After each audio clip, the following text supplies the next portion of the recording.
I have said it before and I'm going to say it again. It is not lack of money. It is not lack of anointing. It is not lack of prayer. It is not even bad government that is making us to perish in this country. The richest man in Africa is from Nigeria, so money plenty here. Yes, now, prayer warriors plenty for Nigeria.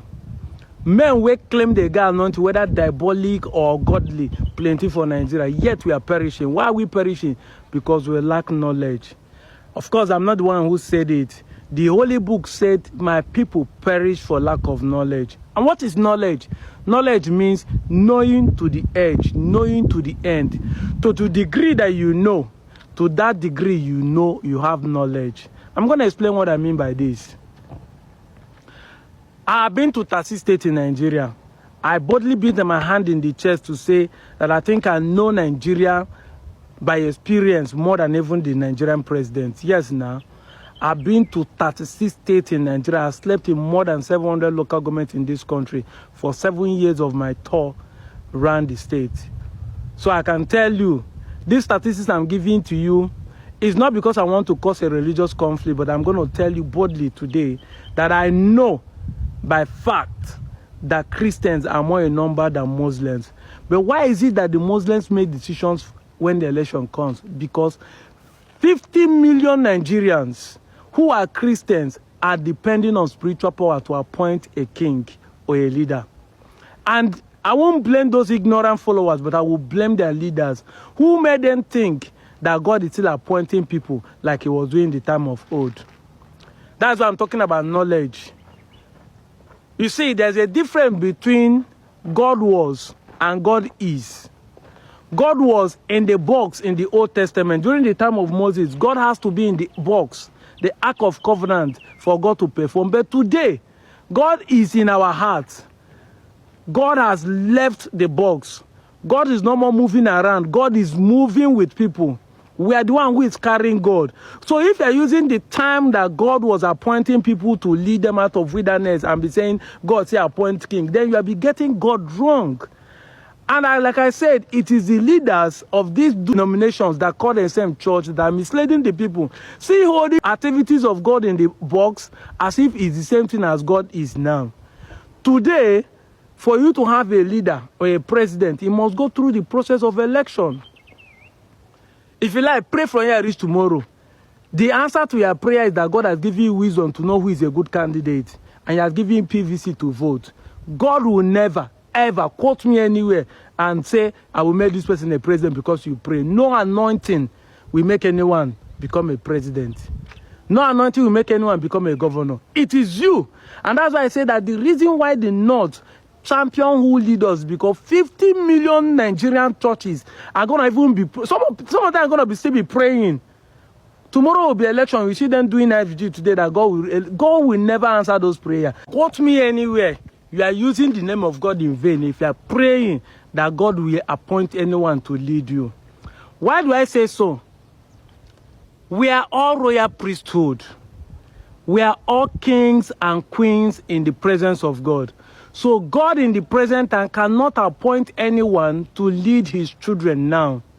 He was doing it in the time of Moses because there are people he called the choosing one and the one he called the heathens. And so the choosing one need to lead the heathens. But now everyone, Christ died for the whole world. Therefore, if anyone wants to lead among us, he said he should be servant of all. And it's by election. Acts chapter 1. After they prayed, they want to replace Judas. They still have to cast vote. Peter, John, Luke, Matthew, they cast vote. So election and vote is what God himself has ordained from the beginning. So go get your PVC and cast your vote. What's the next evidence what I'm talking about? They are not available anywhere in the world. No church like Redeem, no church like Winners, no church like Mountain of Fire, no church like Chosen, no church like Christ Embassy, no church like Deeper Life in the world. Redeem alone has over 40,000 parishes. Winner alone has 30,000. There are only 10,000 wards in Nigeria where decisions of those who rule these countries are made. So it's not just deliver Nigeria, it should be God, wake up your church. Talk to your general overseers. The church community is an imprisoned community.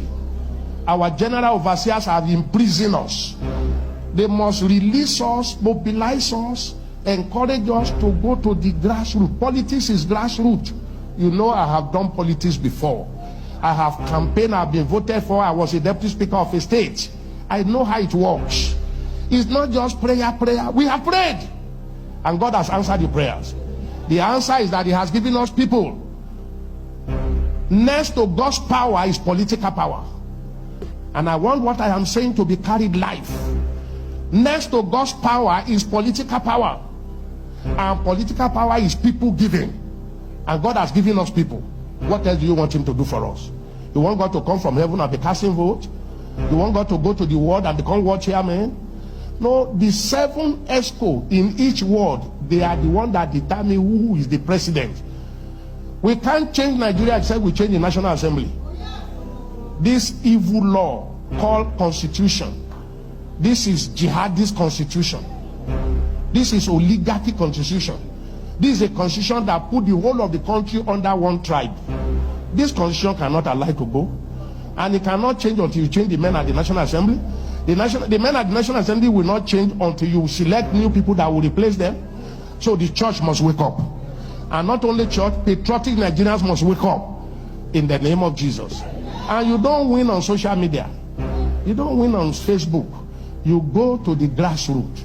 Me and you must be attending world meeting. And we will put our good people there. It is the people at the world that are called delegates. It is delegates that select who will be the president, who will be the governor, who will be the senator. If you are not there, you are at the back of the fence. If you pray from now till next year and you are not there, it's a prayer in vain. Church must wake up. And that's what I'm telling the whole church, and I'm telling you now. This country must be restructured. We must go back to true federalism. Nigeria was a negotiated country. Nigeria is not one country.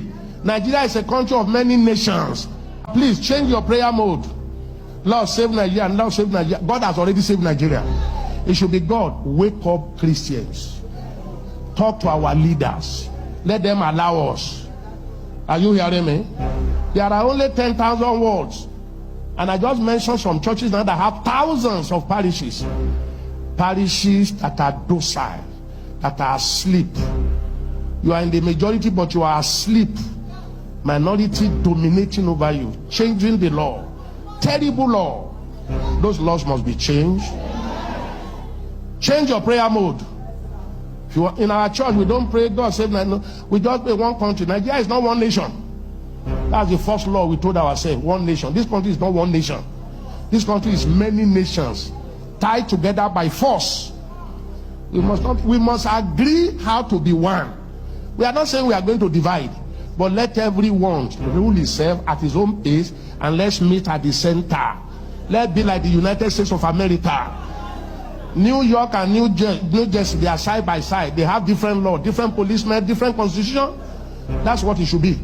Not somebody who dictates in Abuja, and that is all of us must do. Slow down our education, slow down our economy, slow down our military, make Nigeria unsafe. I don't know why God took me to politics in 1991. You know, what I saw in politics, I can't see from the pulpit. That's why sometimes I don't blame our daddies. They can't see it. Let's pray, oh, let's pray. Oh. You pray until they cut your neck. You pray until they abduct all your children. No, we have prayed enough. We will still be praying. Time for action. Time for action. Time for action.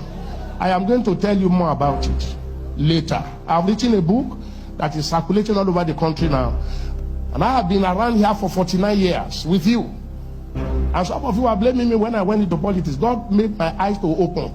Nigeria will not be free until we send away these evil politicians. They must be replaced.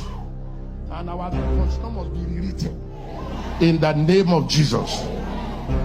Do you still like me? All right.